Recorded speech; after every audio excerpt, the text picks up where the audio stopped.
Hello everyone, আপনাদের সবাইকে welcome করছি তারকালয় আজকের আয়োজনে। সবসময়কার মতো ফারজানা বিথি আছি আপনাদের সাথে। আপনারা জানেন তারকালয় আমরা চেষ্টা করি হালের জনপ্রিয় এবং আপনাদের পছন্দের নিন্দিত কিংবা নন্দিত কোনো না কোনো তারকাকে নিয়ে হাজির হবার জন্য। আজও ব্যতিক্রম নয়।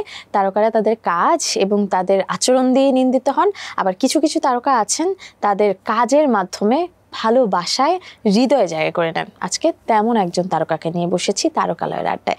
আমাদের সাথে আছেন আপনাদের ভীষণ পছন্দের এবং বাংলাদেশের যদি বলি one of the most amazing singer, that is Swapnil Sajib. Hello.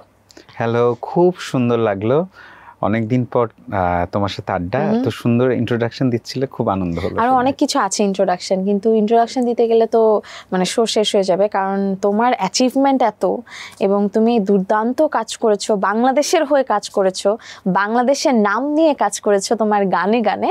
So তোমার জন্য অনেক অনেক ভালোবাসা আমাদের তারকালয়ের পক্ষ থেকে। Thank you so much. So বলো দিনকাল কেমন যাচ্ছে এবং কবে ফিরলে দেশে? খুব ভালো যাচ্ছে, কারণ একটি বেশ কিছুদিন দেশের বাইরে ছিলাম, উত্তর আমেরিকাতে ছিলাম, আমেরিকাতে একটি ফেলোশিপের কাজে ছিলাম। সো ওটা শেষ করে দেশে এসে আবার নতুন উদ্যমে কাজ করা, বন্ধু বান্ধবদের সাথে দেখা করা, এটা তো আসলে একটা প্রাণের জায়গা। তো সেই প্রাণ ফিরে পাওয়ার মতো জীবন শুরু হয়েছে। এবং শুরুতেই শুভ জন্মদিন। অনেক ধন্যবাদ। তুমি মনে করেছো আমরা ভুলে গিয়েছি, কিন্তু আমরা এত সহজে ভুলি না। তো আমরা আসলে বাবা মায়ের প্রতি অনেক কৃতজ্ঞ যে স্বপ্নীল সজীবের মতো একজন দুর্দান্ত শিশু আপনারা জন্ম দিয়েছেন। তারপর সেই শিশুটা, মানব শিশুটা এত সুন্দর সুন্দর আসলে কাজ আমাদেরকে উপহার দিয়েছে। এবং এই যে গান নিয়ে এত কিছু করা যায় বা এত কিছু করার আছে, এটা কবে স্বপ্নীল সজীব বুঝলো যে কিছু একটা করতে হবে, খালি গাইলে হবে না? না, ওরকম ভাবে ভাবনা ছিল না। ছোটবেলা গানটা ওরকম সিরিয়াসও ছিল না, কিন্তু আমাদের পারিবারিকভাবেই আমার জন্ম ফরিদপুরে। আমার নানা বিশিষ্ট কবি আনোয়ার করিম, তার উৎসাহে না আমাদের বাসায় একটা সাংস্কৃতিক আবহ ছিল।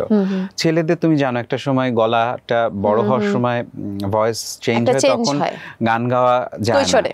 তখন আমার নানা আমাকে নাটকে ভর্তি করে দিল যে আমাকে কোনো না কোনো সাংস্কৃতিক চর্চায় থাকতে হবে, কারণ সংস্কৃতি চর্চাই তো একটা মানুষকে মানুষ হিসেবে তৈরি করতে সাহায্য করে।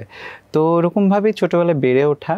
তারপর তো নানা প্রতিযোগিতা অংশগ্রহণ করেছি, অনেক জায়গাতে প্রথম হয়েছি, অনেক জায়গাতে কিছুই হয়নি। কিন্তু গান করতে করতে মনে হলো যে দর্শকরা সামহাও আমার গান হয়তো রিলেট করে বা আমাকে রিলেট করে। তো সেই জায়গা থেকে মনে হলো যে এই ভালোবাসাটা কেননা ভালো লাগা এবং পথ চলায় পরিণত হতে পারে। সেইভাবে আসলে গানটা শুরু এবং পথ চলার কথা যেটা বললে, পথ চলায় যেহেতু আসলে আমি একদম শুরুর দিকের স্ট্রাগলটা শুনতে চাই। আমি এটা শুনতে চাই না কবে শুরু হলো তোমার গান গাওয়া, কিন্তু প্রত্যেকটা শিল্পীর, সেটা শুধুমাত্র গায়ক কিংবা গায়িকা তাদের না, প্রত্যেকটা শিল্পীর আসলে একটা স্ট্রাগল পিরিয়ড থাকে। প্রত্যেকটা শিল্পীর সে যত বড় হয় স্ট্রাগলটা হয়তো বা চেঞ্জ হয়, কিন্তু স্ট্রাগলটা থাকে। তোমার সব থেকে স্ট্রাগল পিরিয়ড কোনটা ছিল লাইফে? আমার আসলে দেখো, একটা জেলা শহর থেকে এসে ঢাকা বেসড তো আমাদের সবকিছু, এখানে কাউকেই চিনি না। এখানে প্রথমে ছায়ানটে গান শেখা, তারপর রেজানা চৌধুরীর বন্যার কাছে গান শেখা, ইন্ডিয়াতে যাওয়া, এই সব জায়গাগুলো তো আমার নিজেকে তৈরি করতে হয়েছে। আমার অবস্থানটা একান্তই আমাকে নিজেকে তৈরি করতে হয়েছে। সব জায়গাতে আমার যাওয়ার সময় প্রথমে সিডি দিয়ে অ্যাপ্রোচ করা হতো, তারপর অনেক জায়গায় ইন্টারভিউ দিতে হয়েছে। তো এখনো কিন্তু আমাদের সেই স্ট্রাগলটা চলছে, কিন্তু হয়তো অন্য রকম। এখন চলছে যে আমরা আরো কত কাজ করব, নতুন নতুন কি উপহার দিতে পারি, কিন্তু সেই জায়গাটা কিন্তু অনেকটা সুন্দর ছিল না। আমার মনে আছে যে আমার প্রথম সিডি যখন 2012 সালে বের হবে, তখন জি সিরিজ বলে খুব নামকরা কোম্পানি এখনো আছে, তখন আমি যখন গেছি প্রায় 40টা শিল্পী তাদের সিডি নিয়ে বসে আছে to submit their CD. So আমি আমার সিডি সাবমিট করলাম, দেন তারা পছন্দ করলো, কল করলো, ওই বছরই আমার সিডি বেস্ট সেলার হলো। তো এই জিনিসগুলো তো আমার চলার পথের অনেকটা সংগ্রাম করে আসতে হয়েছে। তো এই স্মৃতিগুলো যখন লুক ব্যাক করি, তখন মনে হয় যে এই জার্নিটা ছিল দেখে হয়তো এখনো নিজেকে ভাঙতে বা নিজেকে ওই রকম জায়গায় ভাবি না। নিজেকে এখনো মনে করি একজন শিক্ষানবিশ এবং আরো ভালো কাজ করতে হবে এবং গানটা নিয়ে এগিয়ে যেতে হবে। আচ্ছা, এই যে গানটা নিয়ে এগিয়ে যাওয়ার যে কথাটা আসলো স্বপ্নীল সজীব, আমরা জানি অনেক শিল্পী আছেন যারা গানটাকেই গানই করেন, কিন্তু তোমার কথা যদি বলি, তুমি গান নিয়ে রিসার্চ করো, গানে কি হচ্ছে না হচ্ছে, গান নিয়ে পড়াশোনা করো, এবং তুমি I don't know if anyone knows it or not, তুমি তোমার ব্যক্তির জীবনে তুমি অনেক বাচ্চাদেরকে আসলে ভরণ পোষণ দাও, এবং সেটাও তোমার গানের থেকে আসে। আমি একটু জানতে চাই এই চিন্তা ভাবনাগুলো আসলে কবে আসলো? এটা না আসলে আমার কাছে গান করতে করতে মনে হলো যে আমরা তো সবাই গান গাইছি বা যার যার অবস্থান থেকে নিজেদেরকে তৈরি করছে, কিন্তু আমাদের তো একটা রেসপন্সিবিলিটি আছে ফর আওয়ার সোসাইটি। তো আমি আমার সোসাইটিকে কি দেব? আমি তো এমন না যে আমি খুব ইন্ডাস্ট্রিয়ালিস্ট কেউ, বা আমি এমন কোনো পলিটিক্যাল ফিগার। সো আমি আমার জায়গা থেকে, আমি বসুন্ধরা যখন আগে একটা ছোট্ট বাসায় ছিলাম, সেখানে আমার যে হেল্পিং হ্যান্ড হাউস হোল্ডের মাসি ছিলেন, তার মেয়েটা খুব ভালো গান গাইতো। তো সে এসে একদিন বললো যে মামা আমার মেয়েটাকে একটু গান শোনান, ও একটু গান শিখতে চায় আপনার কাছে। তখন আমার মনে হলো যে এই মেয়েটাকে যদি আমি একটু গান শেখাই, একটু গাইড করি, হয়তো এই একদিন আমার দেশের একজন গর্ব হতে পারে। You never know. কেউ জানে না এটা। তো এরকম করতে করতে আমি অনেকগুলো বাচ্চাকে এক করলাম, যে যাদেরকে আমার প্ল্যান, যে যাদেরকে আমি বাংলা গান, বাংলা ভাষা বা বাংলা সিনেমা, হোয়াট এভার আমাদের কালচারটার সাথে তাদেরকে পরিচয় করিয়ে দেব। আচ্ছা, এই জায়গা থেকে আমি একটি ছোট ফাউন্ডেশনের মতো তৈরি করেছি। সেখানে ওদের ক্লাস নেওয়া হয়, এবং মাঝে মাঝে ওদেরকে টিফিন করানো হয়, ঈদ রোজা পূজাতে ওদেরকে যতটা পারা যায় সাপোর্ট করা হয়। তো এখান থেকেই তো অনেকে ভালো কাজ করছে, পড়াশোনা করছে। অনেকের পড়াশোনা যারা ওভাবে টিচার রাখার সুযোগ হয় না, তাদেরকে একটু গাইড করা হয়। কারণ নর্মাল যে পড়াশোনা, এগুলো তো আমরা সবাই পারি বেসিকটা, এটা একটু দেখিয়ে দিলে কিন্তু ওদের জন্য সুবিধা হয়। তো সেই জায়গা থেকে আমি ছোট্ট করে কাজ করছি। স্বপ্নের সজীব ফাউন্ডেশন, এই ফাউন্ডেশন আছে যাই হোক, কিন্তু আমার চেষ্টা থাকবে যে আমার মাধ্যমে যদি একটা বাচ্চাও সংস্কৃতির মুখ দেখে বা বাংলা ভাষা দ্বারা অনুপ্রাণিত হয়, শুদ্ধ সংস্কৃতির চর্চা করে, এটাই আমার সার্থকতা। একদম। এবং এই চিন্তাধারাটা যদি, আমার মনে হয় যে থাকে না যে একজন সঙ্গীত শিল্পী না, একজন মানুষ থেকে কেউ ইন্সপিরেশন নিয়ে সে ওইটাকে যদি অ্যাপ্লাই করে, তাহলে এরকম ফাউন্ডেশন আসলে লাগে না, প্রত্যেকেই হেল্প হয় অনেক, ঠিক না? এবং এই চিন্তাধারাটা যদি আমাদের থাকে, তুমি যেটা বললে যে তুমি পলিটিশিয়ান না, পলিটিক্যাল ফিগার না, তুমি অনেক বড় কেউ না, ভালো কিছু করতে অনেক বড় কিছু হওয়া লাগে না, আমার মনে হয় মনটা বড় হতে হয় একেবারে। সো সেই জায়গা থেকে আমাদের মনে হয় যে আমাদের দ্বারা তো মানুষ ইন্সপায়ার্ড হয়। সো এই জায়গা থেকে আমাদের এগিয়ে আসা উচিত to support hour children's, our future generation. একদম। একটু জানতে চাই, বছর শেষ হয়ে গেল, পুরোটা বছর স্বপ্নের সজীবের কেমন গেল? কাজ ছাড়া এমনি পার্সোনালি হাউ ওয়াজ ইট?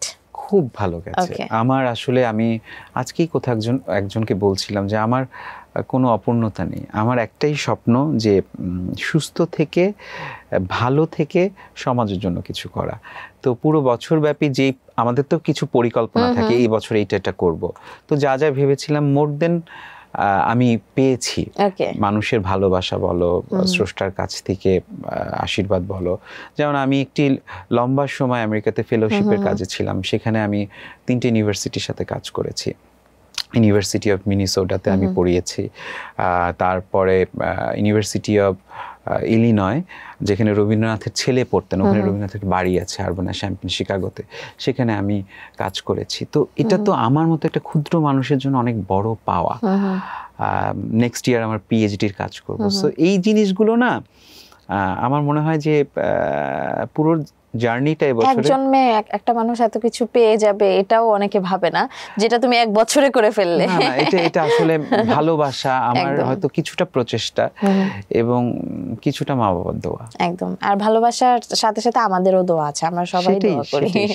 ওকে, একটা ব্রেক নেই, ব্রেক থেকে ফেরত এসে আমরা আরো গল্প করবো। দর্শক সাথে থাকুন, চলছে তারকালে আজকের আয়োজন, চলবে আরো অনেকটা সময়। স্বপ্নের সজীব আছেন আমাদের সাথে, তার গানও তো শুনতে হবে। ফিরছি বিরতির পর।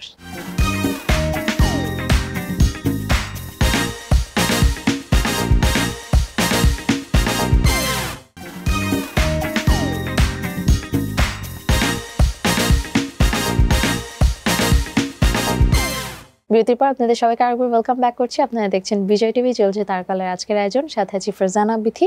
আর আমরা প্রত্যেক শনিবার এই সময়টায় আপনাদের মুঠোফোনে এবং টেলিভিশনের পর্দায় হাজির হয়ে যাই।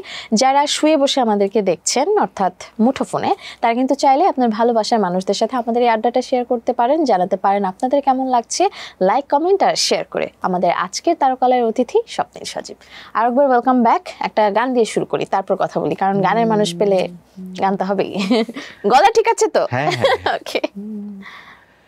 তোমারও চরণে দিব হৃদয় খুলিয়া, কতবার ভেবেছিনু আপনা ভুলিয়া, তোমারও চরণে দিব হৃদয় খুলিয়া। বাহ, এই গান মানে এইভাবে শুরু করলে আসলে কেন শেষ হয়ে গেল, এরকম একটা ক্ষুধা থাকে আমাদের। সো নতুন কাজ কি আসছে এটা একটু জানতে চাই, বা পরিকল্পনা কি আছে? অনেকগুলো নতুন কাজ করেছি, 3টা গানের কাজ অলরেডি হয়ে গেছে, এই নতুন বছর উপলক্ষে বের হবে।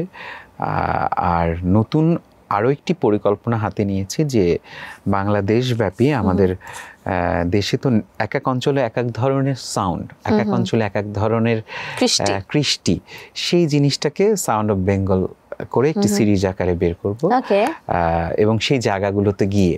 তো এটা এইবার আমেরিকাতেই ভাবলাম, তো সেটা কাজ শুরু করেছি খুব তাড়াতাড়ি সেটা। আচ্ছা, বারবারই যে আমেরিকা আসছে, শিল্পী গোষ্ঠী থেকে শুরু করে তোমার যে ভক্ত গোষ্ঠী, সবার একটা খুব কমন কোয়েশ্চেন, সেটা হলো বাংলাদেশি শিল্পীরা এখন আমেরিকায় পাড়ি জমাচ্ছেন এবং তারা আসলে বাংলাদেশে থাকতে চাচ্ছেন না বা বাংলাদেশে থাকছেন না। জীবনযাপনের জন্য যদি বলো বা জীবনের উন্নয়নের জন্য যদি বলো, you are free to go, কারণ তুমি তোমার জীবন, হ্যাঁ তোমার জীবন তোমার হাতে। কিন্তু ভক্তদের জায়গার কথা যদি বলি, তারা বাংলাদেশ থেকে তোমাদের হারিয়ে ফেলছে বা তোমাদের হারাতে চায় না। তুমি কি আসলেও পাড়ি জমাচ্ছ কিনা? এই মুহূর্তে পাড়ি জমাচ্ছি না, যেহেতু আমাদের অনুষ্ঠান কাজ অনেক পারপাসে যেতে হয় দেশের বাইরে, তুমিও যাও রেগুলার, সেই জায়গা থেকেই যাওয়া। যখন একটা সময় আমরা অনেকটা সময় 2-3-4 মাস একা থাকার সুযোগ পাই, তখন কিন্তু অনেক কিছু ভাবনা আসে, যেটা কিন্তু আজকে আমার শুটিং, কালকে একটা কাজ, পরশুদিন একটা দাওয়াত, তারপর দিন প্রোগ্রাম, অনেক ভাবনা কিন্তু আসে না। সেই কারণে এই ছোট ছোট ভাবনাগুলো যখন আমি একান্তই আমার সঙ্গে সময় কাটিয়েছি, তখন আসলে নেওয়া।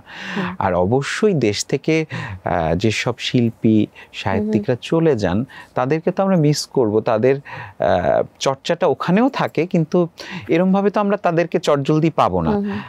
কিন্তু একান্তই তার ব্যক্তিগত বিষয়। কিন্তু আমার মনে হয় যে প্রত্যেকটা শিল্পী নিজের দেশ বা যে জায়গা থেকে তিনি এসেছেন, তাদেরকে দেওয়ার অনেক কিছু আছে। তারা তাদের ব্যক্তিগত কাজগুলো সামলে যদি আবার চলে আসে, তাতে ক্ষতি নেই। আচ্ছা, মানে আসা যাওয়ার মধ্যেই থাকবে সব, সেটা তাদের ব্যাপার, কিন্তু আমি আমার দেশেই আছি। ওকে, ভারতীয় অনেক শিল্পীর সাথে তোমার কাজ হয়েছে, স্ক্রিপ্টে আসে এবার, আমার অনেক গল্প করলাম আমি। যদি থাকে না যে একদম রিমার্কেবল একটা কাজ, যেটা মানে কখনোই তুমি তোমার লাইফে ভুলবে না, এটা প্রত্যেকটা শিল্পীরই কিন্তু আছে, হতে পারে সেটা তোমার ক্যারিয়ারের একটা টার্নিং পয়েন্ট, টার্নিং টিউন, কিংবা তার কাছ থেকে অনেক ভালোবাসা পেয়েছো, সেটা তুমি কখনোই ভুলবে না।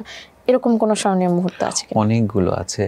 একটি মুহূর্ত আমি আসলে বলতে চাই যে কিছুদিন আগে ভিক্টোরিয়া মেমোরিয়াল যে জায়গাতে, সেখানে বাংলাদেশের বিজয় দিবস উপলক্ষে বাংলাদেশ সরকার ইন্ডিয়ান আর্মি একটি অনুষ্ঠানের আয়োজন করেছে। তো মূলত বাংলাদেশ থেকে, বাংলাদেশের সব থেকে উপমহাদেশের কিংবদন্তি শিল্পী, আমার প্রিয় শিল্পী রুনা আপা ছিলেন, রুনা লায়লা, আর ক্ষুদ্র আমি ছিলাম। আর ভারতে যারা ছিলেন তারাও সব কিংবদন্তি, উদিত নারায়ণ, আলকা ইয়াগনিক, সোনু নিগম, ইমন চক্রবর্তী, সৌম্যজিৎ সুরেন্দ্র। সেখানে আমার সুযোগ হয়েছিল আলকা ইয়াগনিকের সাথে একটি বাংলা গান ডুয়েট করবার। আমি গিয়েছিলাম আমাদের ভাষার গান, আর উনি গিয়েছিলেন রবীন্দ্রনাথের গান। তো এটাকে একটা মার্চ করে যদি তোর ডাক শুনে এটা করার, মানে এটা আমি না, আমাকে যখনই আমার বন্ধুরা বলল, যারা অর্গানাইজ করছিল, তো আমি ভাবছি যে ওরা দুষ্টামি করছে। হয় না যে অনেক সময় আমরা বলি যে এই তোমাকে কিন্তু এটা করতে হবে, কিন্তু আমরা করি না, বা এটা হয়তো ফান করে বলছে। কিন্তু ওখানে যাওয়ার পর আমি দেখলাম সত্যি আলকাজি আমার সাথে ডুয়েট গাইছে। তো এটা একটা স্বপ্নের মতো। এবং কারণ আলকাজিকে আমরা এতবার টিভিতে দেখেছি, আমাদের 90s এর কিডের জন্য তো উনি একটা অন্যরকম জায়গা থাকেন। আর আমার আগে গিয়েছেন কিংবদন্তি শিল্পী রুনা লায়লা। রুনা আপার পর আমি না ভয়ে কাঁপাকাঁপির মতো, কিন্তু তখন মনে হলো যে এই জায়গাটাই তো আমি চাই, এই জায়গাটার জন্যই তো আমার এত সংগ্রাম। সেই সিডির সময় থেকে আজকে এই বড় মঞ্চ, এটা একটা আমার খুব প্রাণের একটা স্মৃতি। আর একটা স্মৃতি আমি বলবো যে 2015 সালে ভারতীয় বাঙালিদের সব থেকে বড় অনুষ্ঠান উত্তর আমেরিকার বঙ্গ সম্মেলন, সেখানে আমি যেখানে প্রোগ্রাম করেছিলাম হিউস্টনে, সেখানে আমার সাথে শ্রেয়া ঘোষাল ছিলেন। তো 2015 সালে আমি তো একেবারেই নতুন, তো সেটাও আমার কাছে 3 বছর হলো মাত্র ইন্ডাস্ট্রিতে এসেছি, সেটা আমার জন্য না খুব সুখকর স্মৃতি। এবং ওই বছর ওই অনুষ্ঠানে ছিলেন ওস্তাদ আমজাদ আলী খাঁ সাহেব, তারপরে হরিহরনজি, তারপরে আরো অনেক গুণী শিল্পী ছিলেন। ওনাদের ভারে তো আমি কিছুই না, আমি just I am so blessed that time যে সামান্য একটি ছোট্ট শিশু যে কেবল শিখছে বা চেষ্টা করছে, সে তার গান দিয়ে এত বড় একটি জায়গায় এসেছে। তো এই দুটো স্মৃতি আসলে আমাকে আচ্ছা স্বপ্নের সজীব, সেটা হলো ইন্ডাস্ট্রিতে অনেকেই বলেন, এখন একটু ক্রুশাল একটা পয়েন্ট আছে আমরা, ইন্ডাস্ট্রিতে অনেকেই বলেন যে স্বপ্নের সজীবের কমিউনিকেশন অনেক ভালো, he knows way to communicate, how to communicate, এবং যার কারণে অনেক বড় বড় জায়গায়, ভালো ভালো জায়গায় নিজেকে উপস্থাপনার সুযোগ পায়। বাট ইউ আর সেইং যে আমি অনেক ব্লেসড, কথাটা আসলে কোনটা সত্য? দুটোই। আচ্ছা, কারণ একটা সুন্দর প্লেট দেওয়া হলো, সেই প্লেটে কিভাবে খেতে হবে সেটা তো আমার পারিবারিক শিক্ষা বা আমার নিজের শিক্ষা। তো অনেকের সামনে কিন্তু প্লেট থাকে, সেই প্লেট থেকে কিন্তু তারা সুন্দর করে খেতে জানে না, বা খেতে গেলে পড়ে যায়। তো এটাই হচ্ছে ব্যাপার যে আমাদের সকল মানুষের কাছে সুযোগ নানাভাবে আসে, কিন্তু সেই সুযোগটাকে কিভাবে সে সুন্দরভাবে কাজে লাগবে, পজিটিভ না হয়ে, এটা খুব ইম্পর্টেন্ট। আর আমার ক্ষেত্রে হয় কি যে আমি ভীষণ পজিটিভ একজন মানুষ, সেই কারণে ইন্ডাস্ট্রির অনেকেই খুব কমফোর্টেবল থাকে আমার কাছে। তো তাদের সাথে কাজের বাইরেও একটা পারিবারিক বন্ধুত্ব বা পার্সোনাল ফ্রেন্ডশিপ আমার থাকে, যেটা কিন্তু অনেকে মেনটেন করতে পারে না। তো সেই জায়গা থেকে, আর আমি খুব ইজি গোয়িং, এবং আমার কাছে মনে হয় আমি খুব, হয় না যে আমাকে কমিউনিকেট করাও খুব ইজি। তো সেই জায়গা থেকে আমার সাথে কাজ করে মানুষ স্বাচ্ছন্দ্য বোধ করে। Okay, thank you so much. Positive point আছে। হ্যাঁ, থ্যাংক ইউ সো মাচ। আরেকটা বিরতি নিব, দর্শক সাথে থাকুন। চলছে আমাদের তারকালয় আজকের আয়োজন, চলবে আরো অনেকটা সময়। আপনাদের সবার পছন্দের সেগমেন্ট কুইক কুইজ নিয়ে ফেরত আসছি স্বপ্নের সজীব সহ।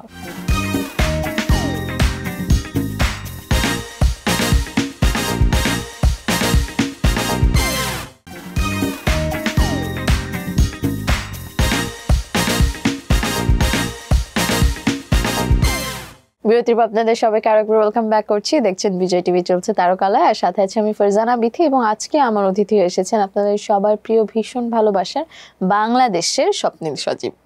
এটা বললে একটু অন্যরকম লাগে না? খুব সুন্দর লাগে। ওকে, শোনো, আমাদের তারকালয় একটা খুব সুন্দর সেগমেন্ট আছে, সেটা হলো কুইক কুইজ। এবং এই সেগমেন্টে যেটা হয়, অনেক তারকারা উঠে চলে গেছে, অনেক তারকারা খুব মজায় মজায় খেলেছে, বাট এটার মেইন ফোকাস হলো আমাদের প্রডিউসার যিনি নাজমুল ভাই, সে প্রত্যেকটা গেস্টকে অনেক বড় একটা গিফট হ্যাম্পার দেয় শোর শেষে।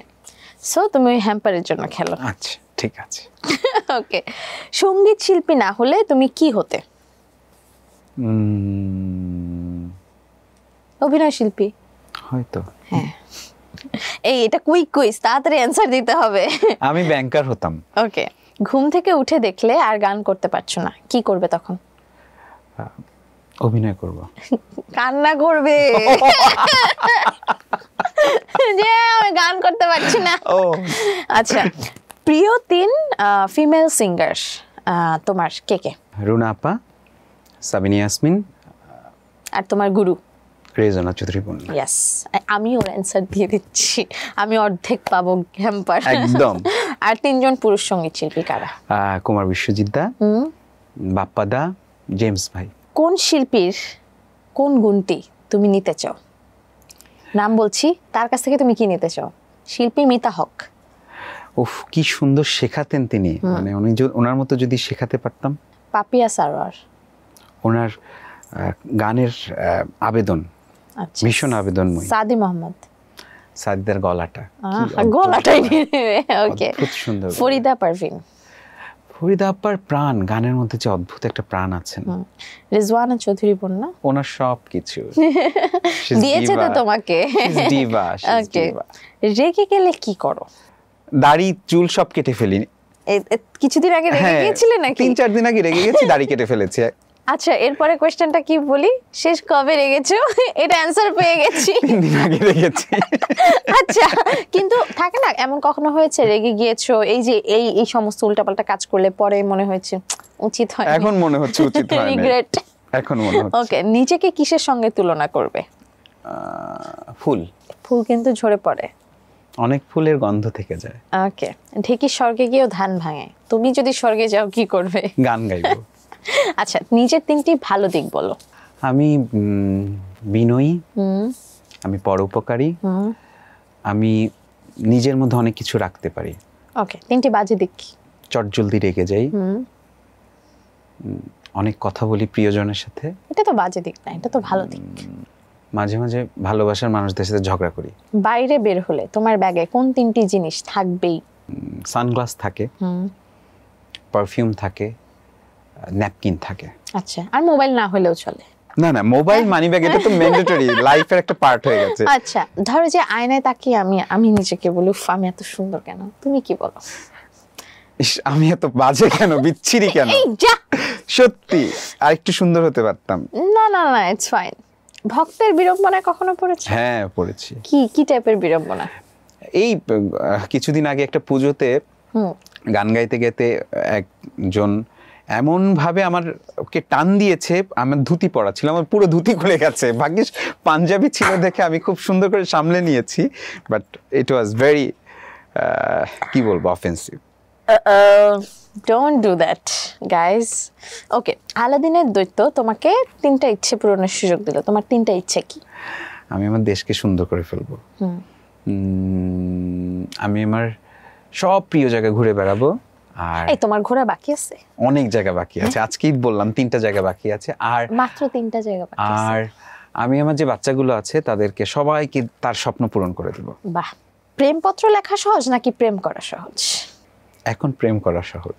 জীবন নিয়ে তোমার 3টা উপলব্ধি শুনতে চাই। জীবন সুন্দর, কিন্তু এই সুন্দর জীবনটাকে আমরা কমপ্লিকেটেড করে ফেলি। তো সুন্দর থাকতে হবে, সো নো ম্যাটার হোয়াট। জীবনে অনেক কিছু চাওয়ার থেকে অনেক কিছু ফেলে দিয়ে কিভাবে এগিয়ে যেতে হয় সেটা শিখতে হবে। তো জীবনে একটাই উপলব্ধি, সুখী থাকার মন্ত্রটা যদি পেয়ে যেতাম, ওকে, কাজে লাগাতাম। ওকে, থ্যাংক ইউ সো মাচ স্বপ্ন সজীব, ইউ ডিড ওয়ান্ডারফুল।